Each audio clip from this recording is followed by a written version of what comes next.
बिस्मिल्लाहिर्रहमानिर्रहीम। Dear students, अस्सलाम वालेकुम। Data structure and algorithm course में आज हम टॉपिक देखेंगे hash tables, hashing and indexing. जो आपके हैशिंग एंड इंडेक्सिंग के नाम से आपके कोर्स आउटलाइन में टॉपिक है, और ये हैश टेबल्स असल मतलब इसका नेम है। तो ये देखें यहाँ पर कोर्स आउटलाइन में ये आपके अवेलेबल है कोर्स टॉपिक। ये देखें हैशिंग एंड इंडेक्सिंग, ठीक है जी। तो इसको हम देखते हैं आज। Hash table is one of the most important data structures that uses a special function known as hash function।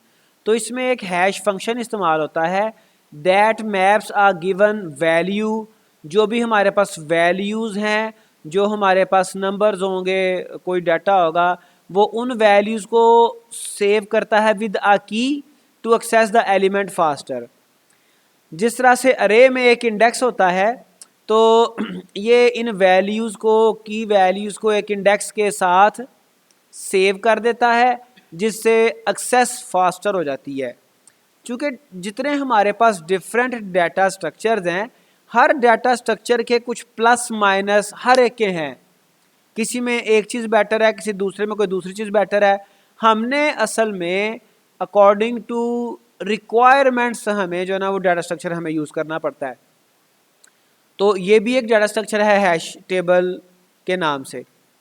A hash table is a data structure that stores some information and the information has basically two main components, that is key and value. एक उसकी की होती है, index कह लें, और एक उसकी वैल्यू होती है। The hash table can be implemented with the help of an associative array। एक associative array जिसमें एक तो array है ना जिसमें आपके इंडेक्स चल रहे होते हैं। एसोसिएटिव array में कोई एक इंडेक्स होता है, उस इंडेक्स की बेस पे कोई वैल्यू निकलती है, ठीक है जी। तो एसोसिएशन यहाँ पे क्या है, की और value. Hashing is one of the searching technique that uses a constant time. Otherwise हमने कई एक टेक्निक्स देखी हैं, कई एक डाटा स्ट्रक्चर देखी हैं जहाँ पे आपने देखा होगा कि कांस्टेंट टाइम नहीं लगता सर्चिंग पे। कांस्टेंट से क्या मुराद है, बिग ओ वन। अक्सर आपने देखा बिग ओ एन टाइम लेता है सर्चिंग में, big O log of N time लेता है, ठीक है। तो कांस्टेंट टाइम बड़ा एफिशिएंट टाइम है। Till now we read the two techniques for searching, that is linear search and binary search. अभी प्रीवियसली हमने देखी थी लीनियर और binary. The worst time complexity in linear search is big O n and big O log of n in binary search। Binary search चूँकि efficient थी, binary का आपको याद होगा वो पूरी अरे को दो इक्वल पार्ट्स में डिवाइड करता है, बिल्कुल मिड पे सर्च करता है, फिर लेफ्ट या राइट साइड पे मूव करता है, फिर उसको भी दो इक्वल। तो वो जो है वहाँ पे worst case complexity big O log of N है, और लीनियर सर्च में कॉम्प्लेक्सिटी बिग ओ एन है कि उसे मैक्सिमम ये होगा कि उसे एंड वाले एलिमेंट तक सर्च करना पड़ सकता है, तो वो बिग ओ एन, ठीक है जी। In both the searching techniques the searching depends upon the number of elements, कि कितने एलिमेंट्स हैं। Big O log of N में भी एन आ गया, ठीक है, बिग ओ एन में भी डेफिनेटली एन आ रहा है, but we want the technique that takes a constant time, ठीक है जी, जिसमें एन का चक्कर ही ना हो, जितने भी एलिमेंट्स हों वो मैटर ना करें, कांस्टेंट टाइम में हर एलिमेंट, जो भी एलिमेंट आपने सर्च करना है फौरन वो मिल जाए, और वो आपका हैश टेबल है। So hashing technique came that provides a constant time. जो हैशिंग टेक्निक है वो कांस्टेंट टाइम आपको सर्च कॉम्प्लेक्सिटी जो है वो ऑफर करती है, विच इज़ द ऑप्टिमल, आप उसको बेस्ट कह सकते हो। The time complexity in hashing is big O one, ठीक है जी। अब बिग ओ वन अगर आप बात करो लीनियर सर्च की या बाइनरी सर्च की, तो वहां पे बिग ओ वन तब आएगा जब हमारा बेस्ट केस आ जाए, जब हम बाइनरी सर्च करने लगे और हम अपनी अरे को दो पार्ट्स में डिवाइड करें, ठीक है, और उसका एक मिडल एलिमेंट हो। इस लेफ्ट साइड पे भी थाउजेंड्स ऑफ एलिमेंट्स हैं या 500 एलिमेंट्स हैं या जितने भी हैं, राइट साइड पे भी 500 एलिमेंट हैं। आपने मिड से सर्चिंग शुरू की और यहाँ पे ही आपको आपका रिक्वायर्ड एलिमेंट मिल गया, it is the best case, ठीक है। और इसी तरह से अगर आप लीनियर सर्च की बात करते हो तो उसमें क्या है, आपके पास फर्ज करें 500 की अरे है, आपको 0 इंडेक्स के ऊपर ही एलिमेंट मिल गया which you are looking for, ठीक है, तो वो आपका बेस्ट केस होगा बिग O 1। और यहाँ पे आपका बेस्ट वर्स्ट आपका ये इसकी कॉम्प्लेक्सिटी बिग O 1 है। तमाम एलिमेंट्स ये कांस्टेंट टाइम में सर्च हो जाते हैं, तो कितना एफिशिएंट ये आपका मतलब एक डाटा स्ट्रक्चर है। तो इसमें बिग O 1 टाइम कॉम्प्लेक्सिटी, चूंकि यहाँ पे कीज यूज होती है, इंडेक्स यूज होता है, वो इंडेक्स फौरन आपके एलिमेंट को सर्च कर लेता है। In hashing technique the hash table and hash function are used. तो एक हम फंक्शन यूज करते हैं जो कि हैश फंक्शन कहलाता है, और वो कीज या इंडेक्स जनरेट करने के काम आता है। फंक्शन ये बताता है कि आपकी जो वैल्यूज हैं वो किस एड्रेस पे, किस जगह पे सेव होनी है, फिर उसी मैपिंग को वो यूज करते हुए एक्सेस भी कर लेता है। Using the hash function we can calculate the address at which the value can be stored. The main idea behind the hashing is to increase the key value pairs, is to create the key value pairs। तो इसमें जो main idea है backend पे जो वो की generate करता है वो है की value pair banana. So if the key is given then the algorithm computes the index at which the value would be stored।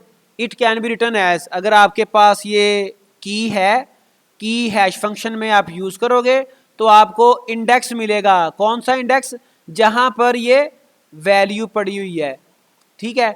तो अब हमारे पास वो वे टू वर्क हमें क्या नजर आ रहा है, सिर्फ ये हैश फंक्शन आपका कैलकुलेट होना है, इंडेक्स मिलना है और फौरन वैल्यू पे पहुंच जाना है। कोई आपने ट्रैवर्स नहीं करना, कोई आपने मल्टीपल नोड्स, मल्टीपल जो है वो पाथ कोई ट्रैवर्स नहीं करने, सिर्फ हैश फंक्शन कैलकुलेट होगा, इंडेक्स आएगा और वो वैल्यू, ठीक है जी। The efficiency of mapping depends upon the efficiency of the hash function use for mapping. चूंकि ये हैश फंक्शन काफ़ी सारे हैं, इसमें काफ़ी सारी टेक्निक्स हैं, तो आपके जो एफिशिएंसी है वो इस फंक्शन के ऊपर डिपेंड कर रही है, searching efficiency. Okay, for example suppose the key value is Ali, simply value is Ali and the sorry key is Ali and the value is phone, ठीक है जी, phone number. So when we pass the key value, when we pass Ali in the hash function it will return the actual value which is the phone number, ठीक है। तो यहाँ पे आपने की में क्या देना है, की में आप पास करोगे अली, ठीक है जी, और आपका फंक्शन कैलकुलेट क्या करेगा, अली का कॉन्टैक्ट नंबर, अली के कॉन्टैक्ट नंबर का इंडेक्स। जैसे देखो हैश अली और इज इक्वल टू, उसने वो आपको वो मतलब वैल्यू दे दी, इंडेक्स दे दिया, उसका वैल्यू का इंडेक्स। जैसे यहाँ पे देखें ये कीज हैं डिफरेंट, और ये आपको क्या बताती हैं कि ये इंडेक्स है और इंडेक्स के साथ ही उसकी वैल्यू है, ठीक है जी। ये आपका हैश फंक्शन इंडेक्स कैलकुलेट करवाता है, और उस इंडेक्स, जब आप इंडेक्स पे पहुंच गए तो उसके साथ ही आपकी वैल्यू आपको मिल जाती। ओके, एक और आप देखें, एक और तरह से की आपने प्रोवाइड की हैश फंक्शन में, और उसने आपकी हैश वैल्यू कैलकुलेट करने के लिए, फाइंड आउट करने के लिए आपको ये इंडेक्स दे दिया, और यहाँ पे आपका एक्चुअल डाटा स्टोर्ड होगा। Division method is an important function to calculate hash table. Division, यहाँ पे डिवीजन से मुराद आपका मॉडुलस डिवीजन है, जो आप रिमाइंडर रिटर्न करता है, ठीक है। इसको हम प्रैक्टिकली एग्जांपल से देखते हैं। In the division method the hash function can be defined as hash K I, कोई की है, की 1 या की आई for index, K I modulus M, where M is the size of the hash table. अब हैश टेबल का size होगा 10, उसमें डिफरेंट लोकेशंस हो सकती हैं, 20 हो सकती हैं, 100 लोकेशंस हो सकती हैं, उसका आपके हैश टेबल का साइज क्या है। जैसे अब यहाँ पे एक टेबल आपको नजर आ रहा है ना, ये वाला, इस टेबल का साइज यहाँ पे कितना है जी, ये तो वो आगे बता रहा है, ये n तक बता रहा है, तो कोई ना कोई नंबर हो सकता है ना, 20 होगा, 100 होगा, 1000 होगा, 1024 होगा।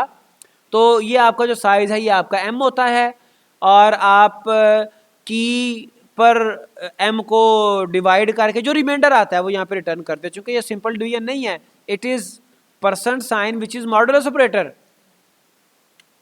For example if the key value is 6 and the size of the hash table is 10, ठीक है, तो की वैल्यू क्या है आपकी 6 है और साइज ऑफ द टेबल कितना है 10, तो 6 मॉडुलस 10 ये आपका आ जाएगा 6, ठीक है जी।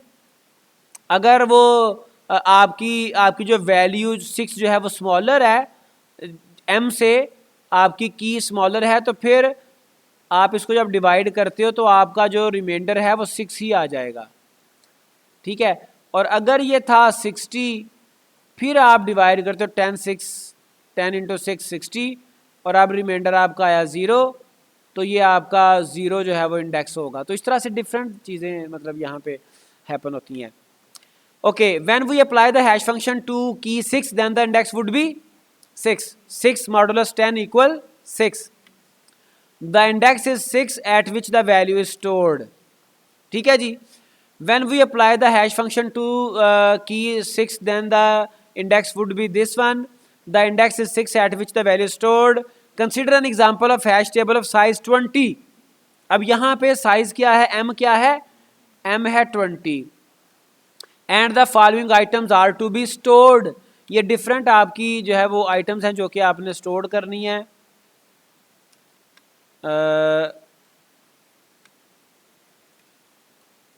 तो इसको ज़रा स्टेप बाय स्टेप आप देखिएगा। ये लेफ्ट साइड पे तो सीरियल आ गई ना, सीरियल इज़ नथिंग, ये आपकी की है, ये आपकी वैल्यू है, एक्चुअली इट इज़ वैल्यू, ठीक है। आपने क्या करना है, की मॉडुलस 20, चूंकि m 20 है, m है 20, तो जब आप 1 मॉडुलस 20 करोगे तो आपका आंसर आएगा 1, तो 1 आपका इंडेक्स है, अरे इंडेक्स कह लो या इंडेक्स कह लो सिंपली। फिर आपकी की आ गई 2 मॉडुलस 20, 2 आपका इंडेक्स आ गया। की आ गई 42 मॉडुलस 20। अब कैसे इसको कैलकुलेट करोगे, यानी कि 42 पे आप 20 को करोगे डिवाइड। आपने जब 20 पे डिवाइड किया तो 20 इंटू 2 कितना हो गया 40, ठीक है जी। तो जब आपने ये किया डिवीजन 40 आया तो रिमाइंडर क्या बचा 2, तो इसका इंडेक्स क्या होगा 2, ठीक है जी। तो यहाँ पे डिवीजन एक इम्पॉर्टेंट आपका you can say it is a weapon to calculate the hash index. अब 4 इंडेक्स पे 4 सीरियल पे आपकी की 4 है, 4% 4 मॉडुलस 20 इक्वल 4, फिर आ गया 12% 20 12 मॉडुलस 20 12 आ गया इंडेक्स, ठीक है जी। 14 तो 14 इंडेक्स आ गया, 17 इंडेक्स आ गया, 13 इंडेक्स आ गया, एंड सो ऑन। तो ये आपका ना मैकेनिज्म यहाँ पे यूज़ किया जाता है। अब इसमें थोड़ा सा मैं आपको अगर पॉइंट आउट कर दूँ तो हमारे पास साइज है अरे आप समझ लो, अरे से चूँकि बात बड़ी आसानी से समझ आ जाएगी। आपका 0 से लेके 19 तक इंडेक्स हैं, 0 से लेके 19 तक इंडेक्स हैं। हर इंडेक्स पे कोई डिफरेंट वैल्यू सेव हो रही है, but you can see here कि ये 0 इंडेक्स है, 1 इंडेक्स है, 2 इंडेक्स है, तो 2 इंडेक्स पे 2 वैल्यूज आएंगी। ये 2 इंडेक्स यहाँ पे भी आ गया, यहाँ पे भी आ गया, ठीक है। 2 इंडेक्स 2 दफा आ गया। इवन 2 मॉडुलस 20 2 इंडेक्स आ गया, 12 होता 12 मॉडुलस 20, ये भी 2 इंडेक्स, ये सॉरी 22 होता तो वो भी 2 इंडेक्स आना था। 42 है उसका भी 2 आया है, 62 था उसका भी 2 इंडेक्स आना था। तो अगर एक इंडेक्स पे एक से ज़्यादा वैल्यूज़, हमारी एक से ज़्यादा वैल्यूज़ के लिए same index hash table hash function के ज़रिए से कैलकुलेट हो, so that situation is called collision.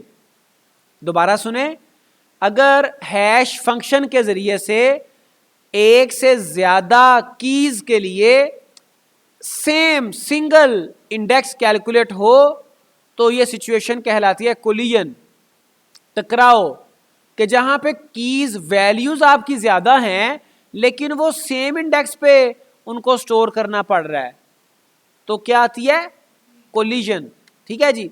A hash function assigns each value with a unique की।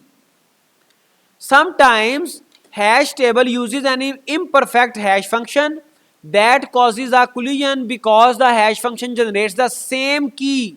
वो सेम की जनरेट कर देता है of 2 different values, 2 different values की सेम की जनरेट करता है। जैसे ये डिफरेंट वैल्यू, एक वैल्यू आपकी थी 2 के लिए भी इंडेक्स 2 उसने जनरेट किया, वैल्यू 42 है उसके लिए भी इंडेक्स उसने 2 जनरेट किया। तो ऐसी सिचुएशन कोलिजन, ठीक है जी। Because the hash function generates the same key of 2 different values, so when the 2 different values have the same value then the problem occurs between the 2 values known as collision. यहाँ पे अब यूं कह लें when the 2 different values have the same index या same key, ठीक है जी, have the same key, ठीक है। तो फिर प्रॉब्लम अकर होगी, प्रॉब्लम क्या आएगी कि उस सेम की के ऊपर अब 2 वैल्यूज कैसे स्टोर करो, ठीक है जी। ओके नेक्स्ट, ये आप जैसे यहाँ पे दिखा दिया, मैंने आपको बता दिया कि ये भी 2 है आपका और ये भी आपका 2, फिर उसके अलावा और कहाँ पे आ रहा है सेम, ये 17 और 17, ठीक है जी। तो आपकी वैल्यू 2 और 42 सेम इंडेक्स पे 2 पे जा रही है, वैल्यू 17 और 37 ये भी 17 इंडेक्स पे जा रही हैं। तो ये जो कोलिजन आती है, अब इस कोलिजन को रिजॉल्व करने के लिए हमारे पास कुछ टेक्निक्स हैं जो कि ये मैनेज करती हैं कि सेम इंडेक्स पे एक से ज़्यादा वैल्यू स्टोर ना हो, उसको कोई और तरीके से किसी वे से उसको मैनेज किया जाए। चलें, to resolve these collisions we have some techniques known as collision techniques, the following are the collision tech. कौन कौन सी हैं जी? ओपन हैशिंग है और क्लोज्ड हैशिंग है। ओपन हैशिंग को आप क्लोज्ड एड्रेसिंग भी कहते हो और क्लोज्ड हैशिंग को आप ओपन एड्रेसिंग भी कहते हो, लेकिन इसका फेमस नेम ओपन हैशिंग और क्लोज्ड हैशिंग ही है, ठीक है जी। तो सबसे पहले आती है ओपन हैशिंग। ओपन हैशिंग में एक बड़ा इंपॉर्टेंट मेथड है, कुछ और मेथड्स भी हैं लेकिन चेनिंग मेथड जो सिंगल मोस्ट इंपॉर्टेंट मेथड आपका chaining method. In open hashing one of the methods used to resolve the collision is known as chaining method, ठीक है। अब इसके नाम से आपको कुछ आइडिया हो रहा होगा, वरना जब मैं आपको बताऊंगा फौरन आइडिया हो जाएगा। देखिए ये आपका इंडेक्स है ना, उस इंडेक्स पे मतलब वैल्यू, एक वैल्यू आ गई, अगली वैल्यू भी वही इंडेक्स, अगली वैल्यू के लिए भी वही इंडेक्स कैलकुलेट हुआ है, तो वो वैल्यू आपने जो दूसरी वैल्यू है वो उससे आगे एक चेन बना देंगे, चेन बना के स्टोर करेंगे। अगर तीसरी आती है वो उससे आगे एक और आप चेन बना दोगे, आगे स्टोर कर। जैसे यहाँ पे देखो ये K1 पड़ी हुई है, ये K4 उसी इंडेक्स पे अगले सेल में कह लो पड़ी हुई है, उसकी एक चेन, उसका एक पॉइंटर लगा देना बस आपने, ठीक है। फिर ये एक इंडेक्स है उसके K5 पड़ा है, K5 से आगे K2 पड़ा है, K2 से आगे K6 पड़ा है। फिर ये एक और इंडेक्स है K7 K3, फिर एक और इंडेक्स है K8, ठीक है जी। तो ये आपका चेनिंग मेथड कहलाता है।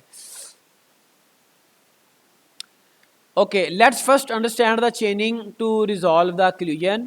Suppose we have a list of key values, हमारे पास कुछ वैल्यूज हैं, कुछ डाटा है which we want to store in the memory using hash function. Okay, data क्या है? 3, 2, 9, 6, 11, 13, 7, 12 वेयर m इक्वल 10 और हैश जो आपका फंक्शन है वो क्या? 2k+3। अब ये देखें ना, ये फंक्शन भी आपका डिफरेंट हो गया, ठीक है जी। तो क्या होगा, ये आपका फंक्शन है, पहले आप इसकी वैल्यू कैलकुलेट करोगे, ये ऊपर मैंने हैश लिख दिया है। की क्या थी? 3, आपने इस फंक्शन में हैश में अपनी वैल्यू दी h(3). h(3) क्या है? 2k+3, ये इसका हैश का फार्मूला है। अब 2 इंटू के क्या है? की 2 इंटू 3 प्लस 3 क्या है? 3 भी आपका जो है वो ये के है, 2k+3 आपका फार्मूला, सॉरी फार्मूले का कांस्टेंट है, 3 कांस्टेंट है। तो ये आपकी वैल्यू आ गई 9 और 9 से फिर आप वही डिवीजन मेथड मॉडुलस करोगे 10, चूंकि यहाँ पे m क्या था? m था 10। आपने किसके ऊपर डिवाइड करना है, मॉडुलस किस नंबर के साथ करना है वो आपको m बताएगा।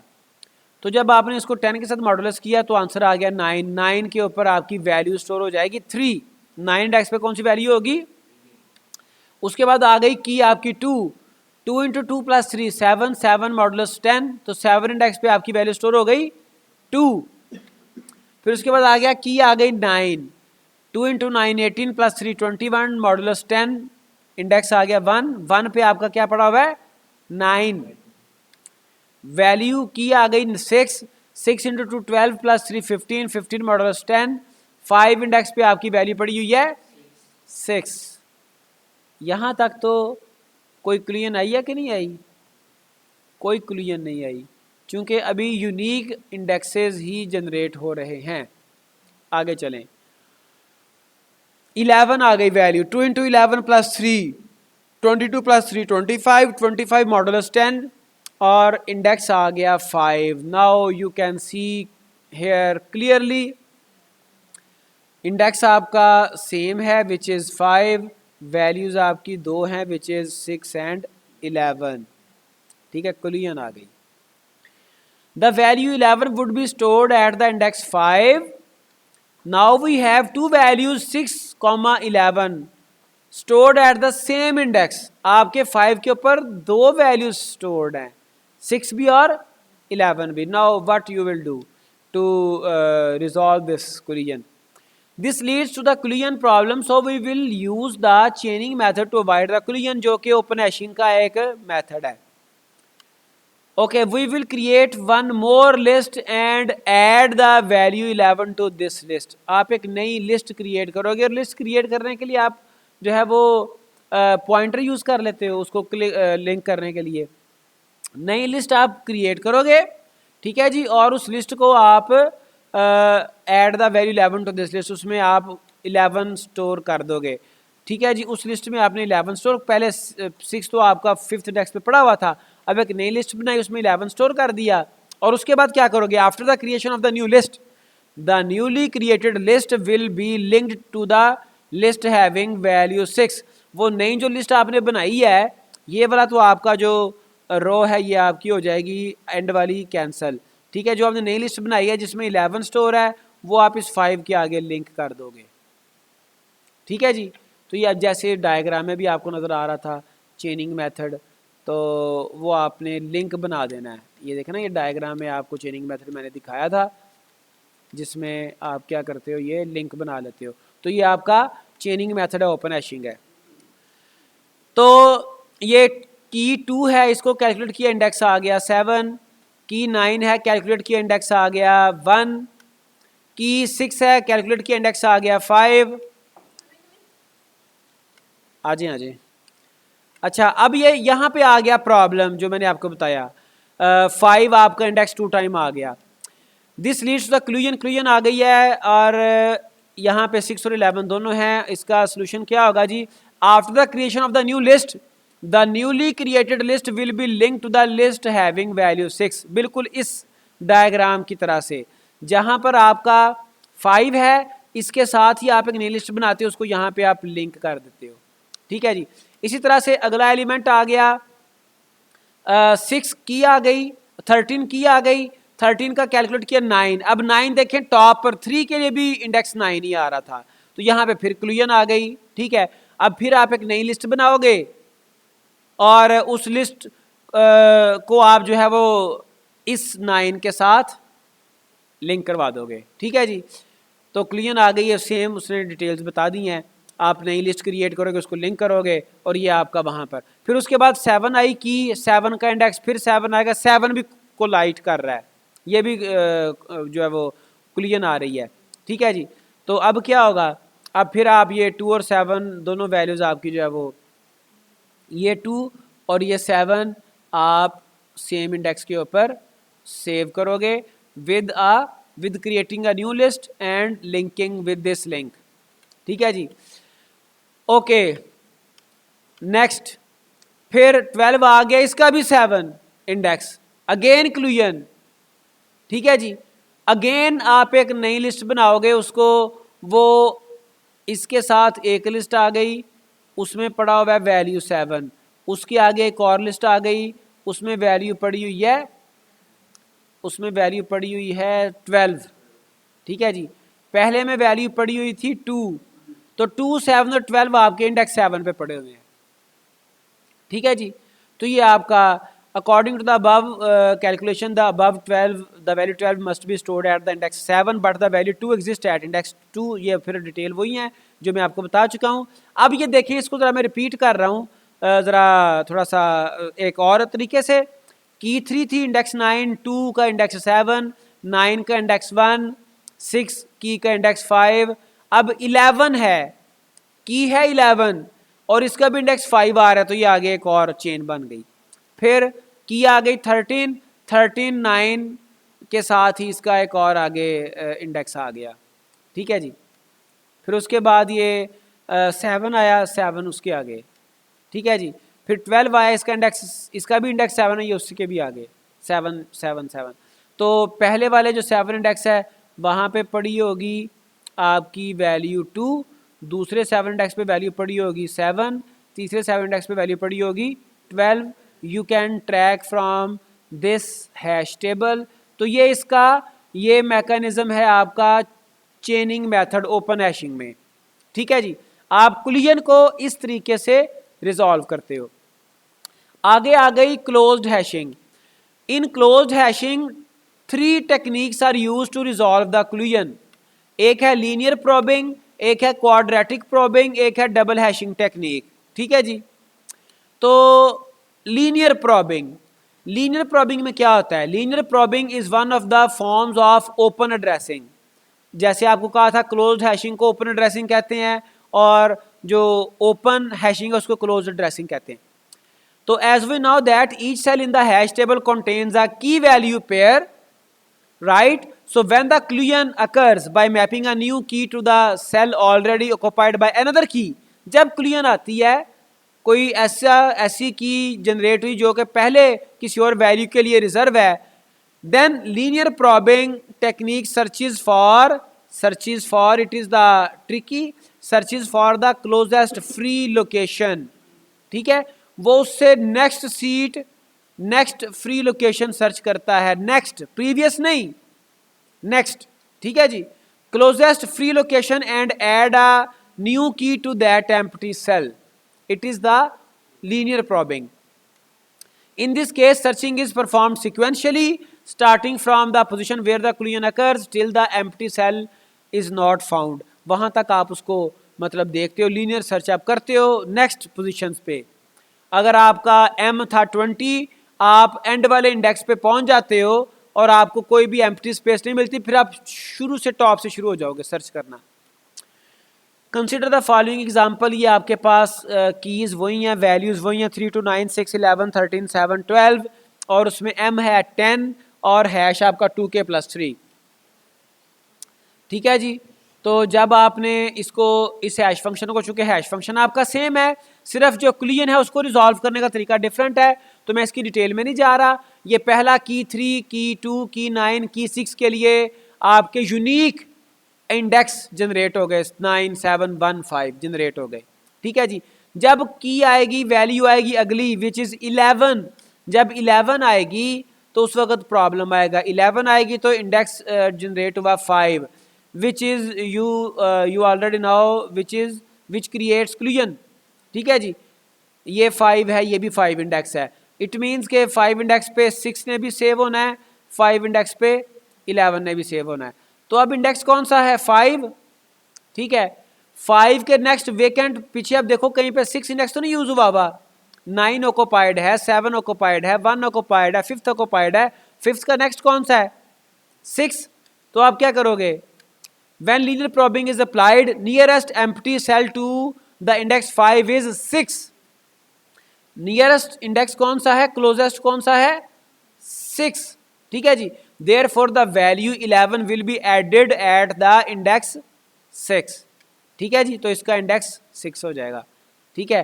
11 आपका 6 इंडेक्स पे सेव होगा। कैलकुलेट 5 हुआ, कैलकुलेट 5 ही हुआ था, लेकिन 5 ऑक्युपाइड था तो उसने उसे नेक्स्ट फ्री लोकेशन देखी तो ये आपका जो है वो 6 पे चला गया। अच्छा जी, अब देखो अगली की आ गई 13। अब 13 के लिए इंडेक्स आया 9, 9 अगेन कुलियन आ रही है, ये टॉप पे भी 9 है। 9 से चूंकि इसमें m साइज आपका m है 10, तो 9 के बाद आपका नेक्स्ट आपने देखना है, नेक्स्ट की value is 13, the index value is 9, the cell is already filled and at index 9, the nearest empty cell to the index 9 is 0। तो आप ये 0 के साथ इसको अपग्रेड कर दोगे। कैलकुलेट 9 ही हुआ था, ठीक है जी। कैलकुलेट क्या हुआ था? कैलकुलेट आपका ये 9 ही हुआ था, लेकिन आप इसको 0 के साथ अपग्रेड कर दोगे, राइट।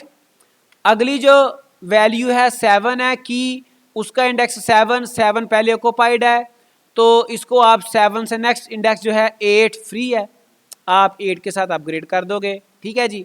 फिर अगली वैल्यू आ गई 12, ठीक है जी। 12 जो है इसका इंडेक्स 7 है, तो अगली जो इंडेक्स है 9 ऑलरेडी ऑक्युपाइड है।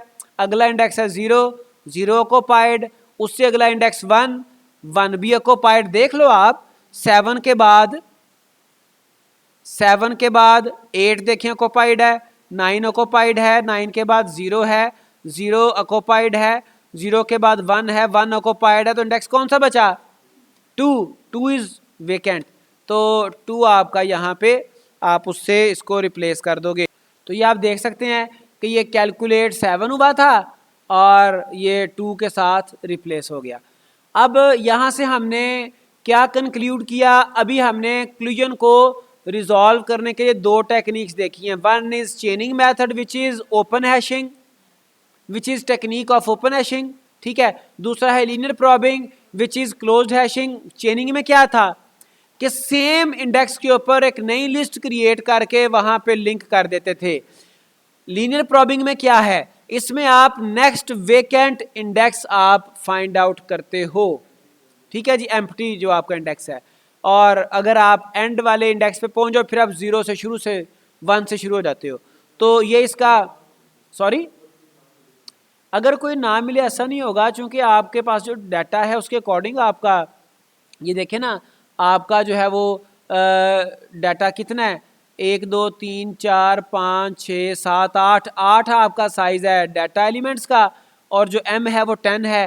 तो डेफिनेटली इसमें फिर फर्दर अगर आप जाओगे ना, फिर डिटेल में कई एक इश्यूज आ जाते हैं, लेकिन मोस्टली आपका जो m है वो डाटा एलिमेंट्स से ज़्यादा होगा, ठीक है। अदरवाइज फिर और टेक्निक्स आ जाती हैं। तो अभी आज के लिए इतना ही, बाकी जो 2 टेक्निक्स हैं वो हम अगले लेक्चर में देखेंगे। टेक केयर, अल्लाह हाफिज़। बाकी 2 कौन सी हैं? बाकी तो जो आपकी क्लोज हैशिंग की मैंने आपको बताया था, क्वाड्रेटिक और जो है वो अगले लेक्चर में इंशाल्लाह। ओके जी, अल्लाह हाफिज़, अल्लाह हाफिज़।